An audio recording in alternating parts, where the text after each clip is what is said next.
Hello বন্ধুরা, সকাল সকাল ঘুম থেকে উঠে আমি ছাদে চলে এসেছি, কারণ আমাদের এখানে প্রচণ্ড পরিমাণে বৃষ্টি হচ্ছে।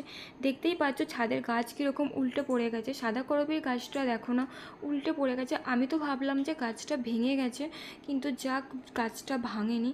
এই দুটো আমার মানে ছাদের ফার্স্ট গাছ, সাদা করবী আর লাল করবী, খুব শখের গাছ। আর এই দেখো না, লাউ দানা দিয়েছিল, লাউ গাছ কি সুন্দর বেরিয়ে গেছে, খুব ভালো লাগছে দেখতে।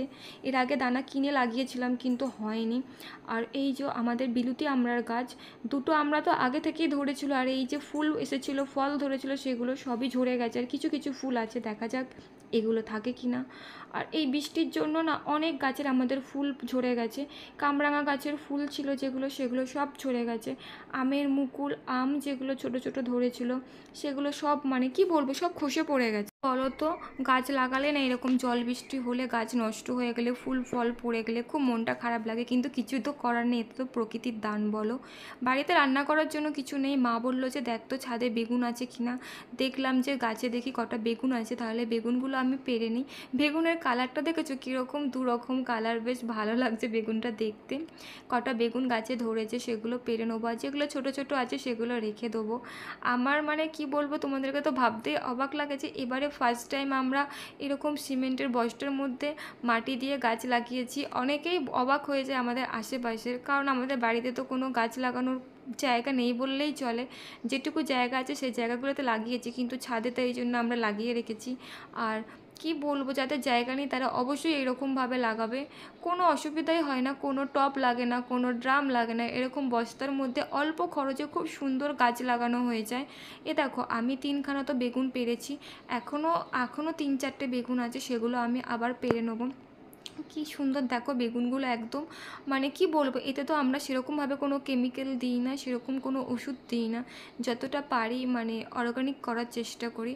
আর এইদিকে দুটো বেগুন ঝুলছে, এই দুটো বেগুনও আমরা পেরে নেবো, কারণ বেগুন না বেশি বড় হয়ে গেলে দানা হয়ে যায়, তখন আর খেতে ভালো লাগে না। দেখো কি সুন্দর বেগুনগুলো গাছে, আমার মানে এত আনন্দ লাগে, গাছে এত সুন্দর ফল ধরেছে। আমার না কিছু নিয়ে আসা হয়নি বেগুনটা মানে কাটার জন্য, আমি হাতে করেই টেনে টেনে করছি, কিন্তু যেহেতু আমার জামা ভিজে গেছে বৃষ্টিতে, আমি আর নিচেতে যেতে পারছি না, বারবার নিচেতে গেলে নিচেটা ভিজে যাবে, তো তাই জন্য আমি এরকমভাবে বেগুনগুলো পেরে নিলাম। গাছটা একটু মুচকে গেছে, কিছু করার নেই, আমি তো যেহেতু কিছু নিয়ে আসিনি তার জন্য। আশা করছি সবাইদের এলাকাতে বৃষ্টি হচ্ছে, কারণ এটা নিম্নচাপ উঠেছে। এটা শুনছি বুধবার কাটবে, দেখা যাক কী হয়। সামনেই বিশ্বকর্মা পুজো, আমাদের বাড়িতে খুব ছোট করে বিশ্বকর্মা পুজো হয়। দেখো আমি 5টা বেগুন পেরে নিলাম, খুব ভালো লাগছে 5টা বেগুন পেরেছি। আর দেখো না আমার যে এই পেয়ারা গাছটাতে কি সুন্দর ফুল এসেছিলো, এবারেও ফুলগুলো বৃষ্টির জন্য ঝরে গেল, পেয়ারা দাঁড়ালো না। কি করব বলো, বৃষ্টিটা এমন একটা টাইমে আসলো যে ফুলগুলো ঝরে গেলো, খুব মনটা খারাপ লাগছিলো। ফার্স্ট টাইম যে ফুলগুলো এসেছিলো সেটাও ঝরে গেল, সেটাও বৃষ্টির জন্য ঝরেছে, এটাও বৃষ্টির জন্য ঝরে গেল। কপালে কি বলবো, এখন আর গাছের ফল নেই, পরে হয়তো হবে, বৃষ্টির জন্য দাঁড়াচ্ছে না। দেখছো তো আমার ক্যামেরাটা অতটা মানে ভালো নয়, তাও দেখানোর চেষ্টা করছি। দেখো কীরকম বৃষ্টি পড়ছে, একটু থামছে না। না পাচ্ছি জামা কাপড় শুকনো করতে দিতে, না পাচ্ছি বাইরে বেরোতে, একদম বাজে লাগছে, পুরো মনে হচ্ছে বর্ষাকাল। আর পুজোর সময় এরকম বৃষ্টি হলে ভালো লাগে বলো? পুজোর সময় কেনাকাটা করা, কাচাকুচি করা, কত কিছু ব্যাপার থাকে, এরকম বৃষ্টিতে একদম বাজে ওয়েদার, একটুও ভালো লাগছে না। কিন্তু কিছু করার নেই, প্রকৃতির দান, আমাদের তো এরকমভাবেই চলতে হবে বলো। গাছটা উল্টে গেছে, এখন এই গাছটাকে আমাকে ড্রামটা ঠিক মতন করে তুলে দিতে হবে, কারণ গাছটা না হলে ভেঙে যাবে। আর যে দেখছো কীরকম হাওয়া দিচ্ছে, বেশ ঝোড়ো হাওয়া দিচ্ছে, কিছু করার নেই, আমাকে ড্রামটা ভালো করে তুলে দিতে হবে। আমি এই ফুলের টবগুলো সরাচ্ছি, তুলসী গাছগুলো সরিয়ে দিচ্ছি, সরিয়ে দিয়ে আমি ড্রামটা আস্তে আস্তে তুলে দেবো। আর একটা লাল করবি দেখেছো রাস্তার দিকে কীরকম মানে হেলে গেছে, এত পরিমাণে হাওয়া দিচ্ছে, মানে আমি কি বলবো, এরকম হাওয়া দিচ্ছে।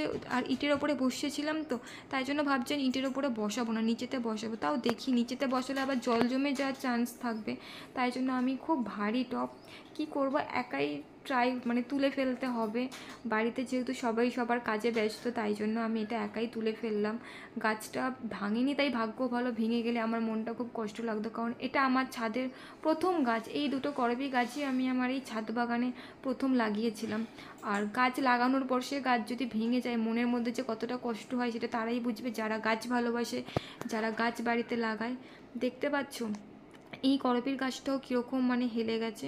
আর এই যে হাওয়াটা দিচ্ছে না, মানে একদম বাজে টাইপের একটা হাওয়া, যেন মনে হচ্ছে শীত চলে আসছে, এমন বাজে একটা ওয়েদার। পুজোর কেনাকাটা করতে যাব, যে এই রকম ওয়েদারে ভালো লাগে বলো পুজোর কেনাকাটা করতে যেতে? আর এই যে টবগুলো দেখছি তো, এই টবের মধ্যে না সব জল জমে গেছিলো, আমি জলগুলো ফেলে দিলাম। মানে এত পরিমাণে বৃষ্টি হচ্ছে যে একদম পুরো মানে জল পুরো জমে পুরো আটকে যাচ্ছে, এতে তো গাছ মরে যাবে। তাই জন্য আমি কি করব, এগুলোকে সব জল ফেলে দিলাম। আর এই যেহেতু গাছটা উল্টে গেছে, প্রচুর পরিমাণে মানে পাতা ফুল সব একদম জমে গেছে, এগুলো আমি সব হাতে করে পরিষ্কার করে সরিয়ে দেবো। তার কারণ ছাদের জল যাওয়ার জন্য যে পাইপটা লাগানো রয়েছে, তাতে যদি এই পাতা ফুলগুলো গিয়ে আটকে যায়, তাহলে ছাদে পুরো জল জমে যাবে, ছাদেরও ক্ষতি হবে, আর জল মানে কেটে বেরোতে পারবে না। তাই জন্য আমি এগুলো সব ফেলে দিচ্ছি, কিন্তু এগুলো অ্যাকচুয়ালি আমি ফেলি না, এগুলো সব ফুল গাছের টবের মধ্যে বস্তার মধ্যে আমি দিয়ে দিই। কিন্তু এখন যেহেতু এত পরিমাণে বৃষ্টি হচ্ছে, এখন আর কিছু করার নেই, এইগুলো ওই জন্য আমি আস্তে আস্তে নিয়ে আমাদের ছাদে একটা বালতি আছে, বালতির মধ্যে সব মানে কি বলবো ফেলি।